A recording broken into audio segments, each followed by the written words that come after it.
नमस्कार। आज फिर से इस वर्चुअल क्लास में आप सभी का स्वागत है। हम पूर्व की भांति फिनॉल टॉपिक को लेकर के हम आए हैं, क्योंकि अल्कोहल पहले समाप्त कर चुके थे। फिनॉल टॉपिक का एक लेक्चर मैं पहले ले चुका हूँ, सेकंड लेक्चर है जिसमें फिनॉल के फिजिकल एंड केमिकल प्रॉपर्टीज पे आज डिस्कस करेंगे। ठीक है, तो इनके फिजिकल केमिकल प्रॉपर्टीज तभी समझ पाओगे जब इससे पहले वाला जो वीडियो हमने डाला था उसको आपको देखना आवश्यक होगा। जब उसको देखोगे तभी आप इसके बारे में हम जो भी बताएंगे वो आपको समझ में आ जाएगा। ठीक है, तो सबसे पहले फिनॉल के फिजिकल प्रॉपर्टीज पे आते हैं। फिनॉल जो शुद्ध अवस्था में होता है वो रंगहीन होता है, कलरलेस होता है। ठीक है, और इसके जो क्रिस्टल्स होते हैं वो नीडल शेप के होते हैं, सुई की आकृति के होते हैं। ठीक है, और फिनॉल की स्मेल विशिष्ट होती है क्योंकि एरोमेटिक होते हैं, तो एरोमेटिक होने के कारण विशिष्ट गंध के होते हैं। ठीक, और अगर इसका टेम्परेचर जैसे गर्मी के दिनों में जैसे 40 के आसपास पहुंच जाता है टेम्परेचर, क्योंकि इसका गलनांक जो होता है 41-42 के आसपास होता है। ठीक है, तो 40 से ऊपर जैसे टेम्परेचर बढ़ने लगता है तो फिनॉल ठोस से द्रव अवस्था में अपने आप बदल जाता है और वायु के ऑक्सीजन के साथ रिएक्शन करके ये गुलाबी रंग का फिनॉल दिखाई पड़ता है।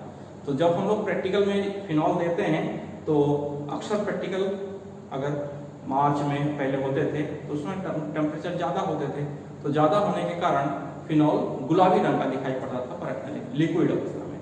तो बच्चे वहाँ कंफ्यूज होते हैं कि फिनॉल तो हमने ठोस अवस्था में पढ़ा है ना, और वो आपको लिक्विड कंडीशन में दिया जाता है, तो पहचानने में दिक्कत होती है।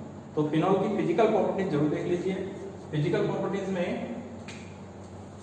भौतिक गुण,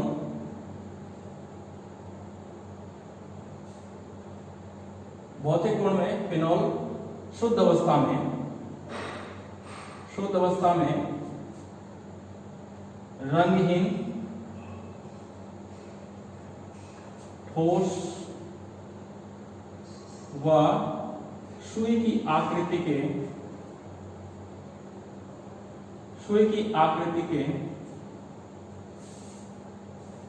क्रिस्टल होते हैं। कैसे होते हैं? क्रिस्टल होते हैं। इसका गलनांक 41 डिग्री सेंटीग्रेड है। गलनांक मेल्टिंग पॉइंट MP कितना है? 41 डिग्री सेंटीग्रेड है। और अशुद्ध अवस्था में, यानी कि अगर वायु में खुला रख दे, अशुद्ध अवस्था में ये रंग गुलाबी रंग का द्रव होता है। ठीक है, इसका एक और नाम है कार्बोलिक अम्ल। हमने इससे पहले भी चर्चा किया था। कार्बोलिक अम्ल फिनॉल का एक नाम है कार्बोलिक अम्ल। कार्बोलिक अम्ल का मतलब होता है ये जो मुलायम त्वचा होते हैं, सॉफ्ट टिश्यूज, उसको ये हटा सकते हैं, इसीलिए इसका नाम कार्बोलिक, मुलायम त्वचा, मुलायम त्वचा को हटा देते हैं। ठीक है, इसलिए ये क्या होता है? अम्ल कहलाते हैं, कार्बोलिक अम्ल कहलाते हैं। ठीक है, और त्वचा पर फफोले उत्पन्न कर देते हैं। क्या उत्पन्न कर देते हैं? फफोले, ब्लिस्टर उत्पन्न कर देते हैं, इसलिए इसको कोरोसिव बोलते हैं। क्या होता है? कोरोसिव। इस प्रॉपर्टी को क्या कहते हैं? कोरोसिव। जब ये त्वचा पर डालो तो उसमें फफोले उत्पन्न कर देते हैं, इसलिए कोरोसिव नेचर के होते हैं। ठीक है, फिनॉल की ये प्रॉपर्टीज फिजिकल इंपॉर्टेंट है। उसके बाद हम केमिकल प्रॉपर्टीज में आते हैं। तो केमिकल प्रॉपर्टीज में फिनॉल बहुत महत्वपूर्ण आपके लिए है, क्योंकि बोर्ड एग्जाम में फिनॉल से रिलेटेड बहुत सारे क्वेश्चंस बनते हैं। क्यों? क्योंकि फिनॉल आप जब हेलो एल्केन तो हेलो एरिन्स पढ़े हो, उसमें भी कई महत्वपूर्ण रिएक्शंस हमने फिनॉल का दिया था। ठीक है। तो उसी जब उसमें पढ़े हो और वही रिएक्शन सब इसमें भी आ रहा, तो कोई ना कोई चैप्टर एक दूसरे से को रिलेटेड होते हैं। इसी वजह से आपको पिछला भी वीडियो देखना चाहिए, क्योंकि कॉमन रिएक्शन जब होते हैं तो बच्चे अगर एक बार सही से पढ़ लेंगे, दोबारा उसको ज़्यादा प्रॉब्लम्स नहीं होगी, तुरंत समझ में आ जाएगा, ठीक है ना। तो फिनॉल के कुछ टाइप के कुछ प्रॉपर्टीज आप इस चैप्टर में पढ़े, पहले चैप्टर में पढ़े हो, अब इसमें पढ़ रहे हो, फिर आगे भी कहीं ना कहीं इसकी कुछ प्रॉपर्टीज आपको पढ़ने को मिलेगा। तो रासायनिक गुण में क्या क्या पढ़ेंगे? केमिकल प्रॉपर्टीज में रासायनिक गुण, chemical properties, chemical properties,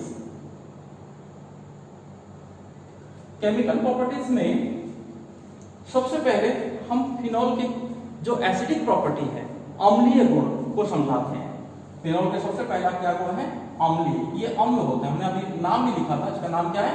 carbonyl, अम्लीय गुण। तो अम्लीय गुण के लिए फिनॉल की जो बेंजीन रिंग है वो रेस्पॉन्सिबल होते हैं, वो जिम्मेदार होते हैं। किस प्रकार होते हैं इसको आप बहुत ही कीनली ऑब्जर्व करना पड़ेगा, बहुत माइन्यूट इसमें वो है, ठीक है।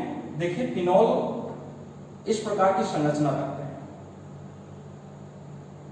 ये है फिनॉल, इसमें ये समूह, ठीक है। इसमें जब आपको यहाँ पे ये जो दो इलेक्ट्रॉन यहाँ दिखाई पड़े, दो जोड़े, इसे कहते हैं एकाकी इलेक्ट्रॉन युग्म। क्या कहते हैं? एकाकी इलेक्ट्रॉन युग्म, lone pair of electron, lone pair of electron. अब इसके अंदर, रिंग के अंदर आपको डबल बॉन्ड दिखाई पड़ रहे हैं 3।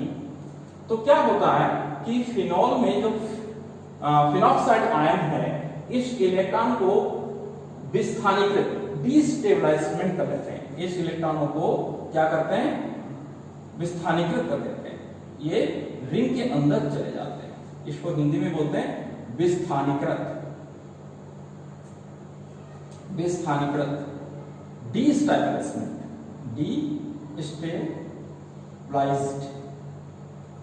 डिस्टेबलाइज्ड हो जाते हैं रिंग के अंदर। और क्या स्थिति उत्पन्न होती है? देखिए यहां पर जब रिंग के अंदर चले जाएंगे तो फिनॉल की आकृति इस प्रकार की हो जाएगी, जैसे ये लोन पेयर ऑफ इलेक्ट्रॉन इधर गया, तो यहां पर जहां पर इलेक्ट्रॉन की डायरेक्शन, ये यहां पर डबल बॉन्ड जैसा कैरेक्टर आ जाएगा और यहां पर पॉजिटिव चार्ज डेवलप हो जाएगा।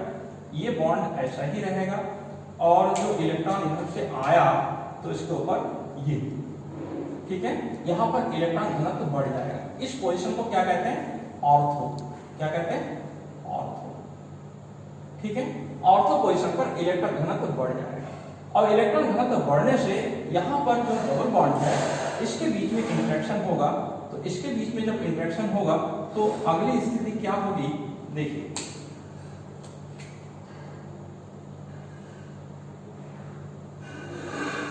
यहां पर ये जो बॉन्ड है वो इस तरीके से यहां पे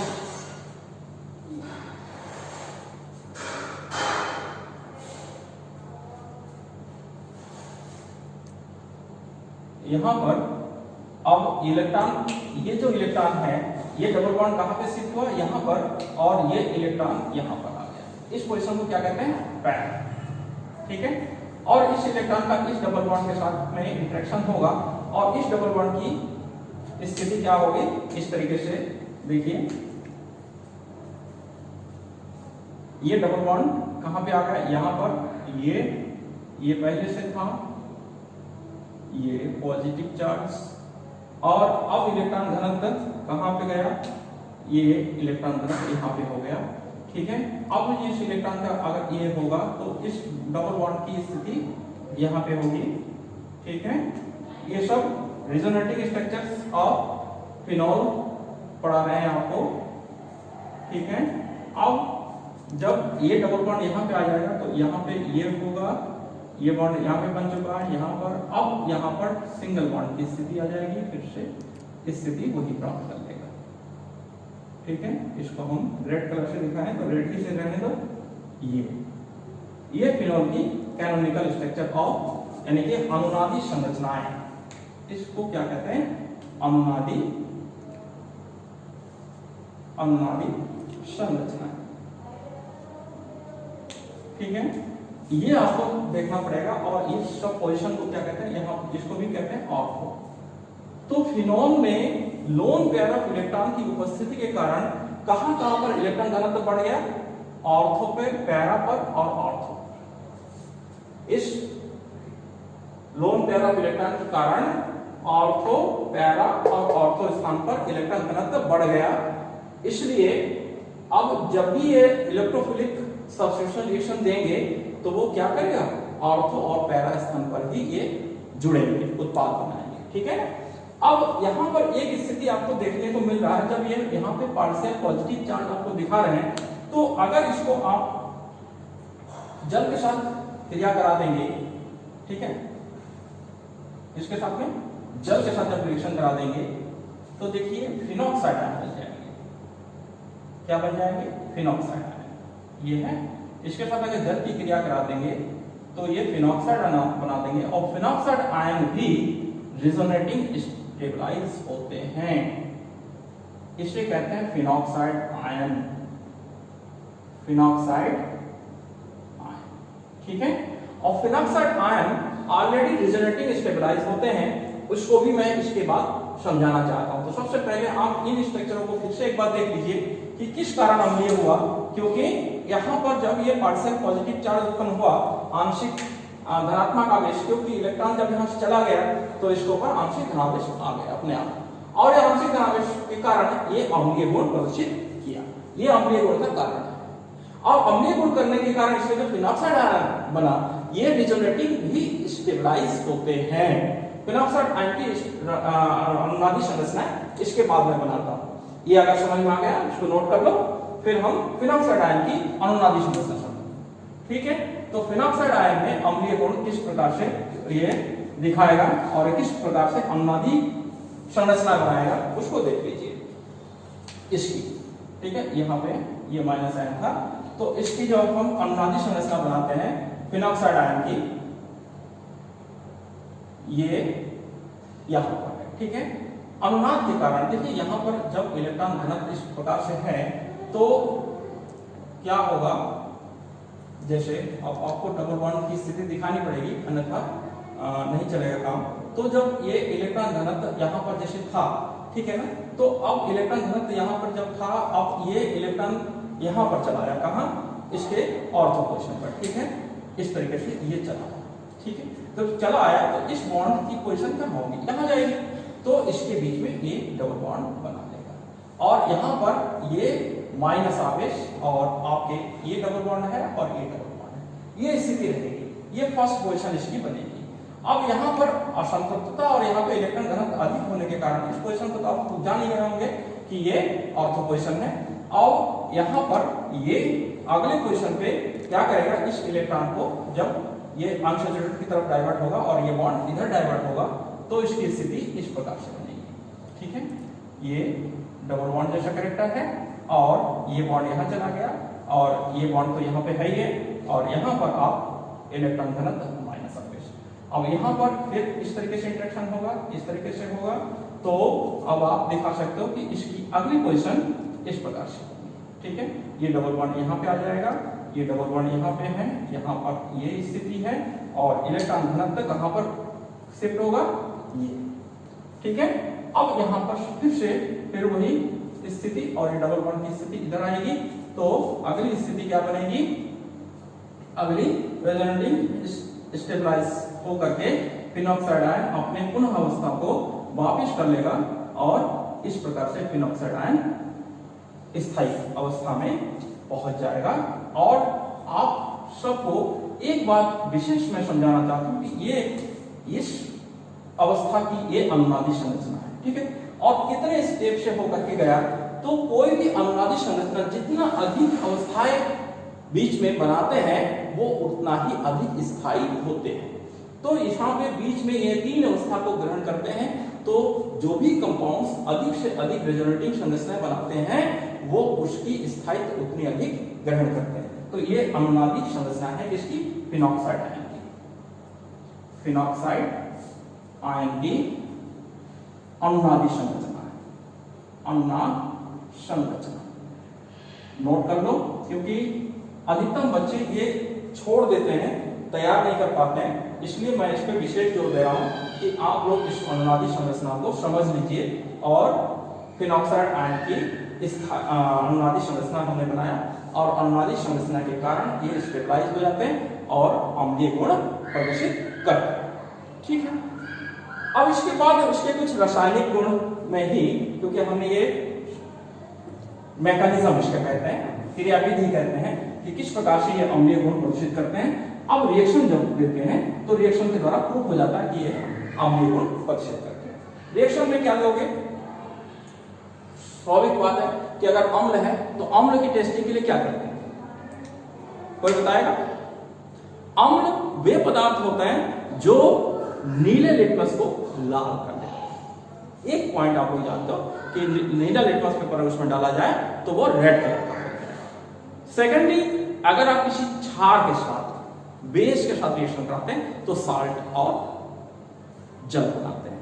ठीक है, तो इस तरीके के रिएक्शन आपको देना है कि ये अम्लीय गुण में नीले लिटमस पेपर को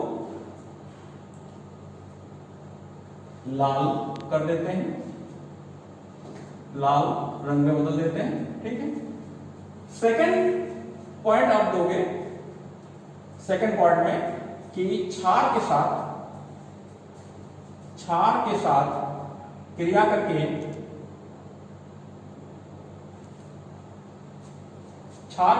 करके लवण बनाते हैं। ये तो सब बच्चे जानते हैं, क्लास 8 से पढ़ रहे हैं।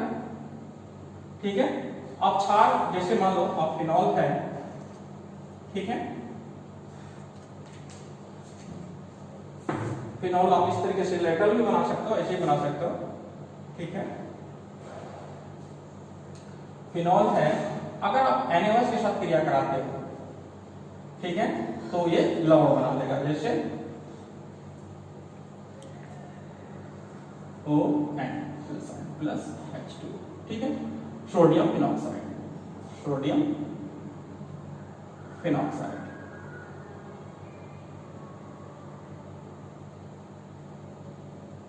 सोडियम फिनॉक्साइड ये लवण बन गया। ठीक है, अगर आप पोटेशियम हाइड्रोक्साइड के साथ कराते हो तब भी वही होगा। अगर पोटेशियम हाइड्रोक्साइड के साथ कराते हो KOH, ये क्षार है, ये दोनों क्या है? क्षार है, और इसके साथ क्रिया करके लवण बना देगा। ठीक है, OA plus H2 potassium phenoxide. तो इस तरीके से ये इसके अम्लीय गुण की पुष्टि होती है। अगर आप किसी दूसरे रिएक्शन दोगे तो इसमें जैसे हम कहते हैं स्ट्रॉन्ग क्षार के साथ, है ना, स्ट्रॉन्ग क्षार में NaOH है, KOH है, इसके साथ रिएक्शन करके लवण बनाते हैं। लेकिन जो वीक बेस है, जैसे सोडियम कार्बोनेट है, सोडियम बाइकार्बोनेट है, इसके साथ या कार्बोनिक अम्ल है, इसके साथ रिएक्शन नहीं करते हैं। क्यों? क्योंकि फिनॉल एक दुर्बल अम्ल है। अब इसकी दुर्बलता और प्रबलता का भी क्वेश्चन अक्सर पूछा जाता है, उसका भी हम वर्णन करेंगे, लेकिन अगले वीडियो में। समझ में आया? लेकिन इस अम्लीय गुण में एक दो गुण और आप लोग पढ़ लो, फिर नेक्स्ट जो भी समझना होगा तो नेक्स्ट वीडियो आपको देखना पड़ेगा। तो अम्लीय गुण में अगर सक्रिय धातु के साथ क्रिया करते हैं, किसके साथ में? सक्रिय धातु। सक्रिय धातु जानते हो, जैसे सोडियम है, पोटेशियम है, इस तरीके की धातु के साथ क्रिया करके ये हाइड्रोजन गैस उत्पन्न करते हैं। जैसे 2 मॉलिक्यूल ऑफ फिनॉल, ठीक है, 2 molecule of phenol when react with sodium metal, sodium धातु, सोडियम धातु के साथ अगर क्रिया करेंगे तो 2 molecule of sodium phenoxide plus they remove hydrogen gas भी बनाएगा। ठीक है, इस प्रकार सक्रिय धातु के साथ क्रिया करके ये हाइड्रोजन गैस विस्थापित करते हैं। बहुत इंपॉर्टेंट है। ठीक है, और इसके बाद अगर आप देखते हो कि ग्रिग्नार्ड अभिकर्मक, बहुत इंपॉर्टेंट रिएक्शन मैं बार बार बताता हूं कि ग्रिग्नार्ड अभिकर्मक मैक्सिमम क्रिया पदार्थ के साथ क्रिया करते हैं। तो ग्रिग्नार्ड अभिकर्मक के साथ देखिए कैसे क्रिया होती है। ग्रिग्नार्ड अभिकर्मक के साथ क्रिया करके ये हाइड्रोकार्बन बनाते हैं। इसकी क्या बनाते हैं? हाइड्रोकार्बन।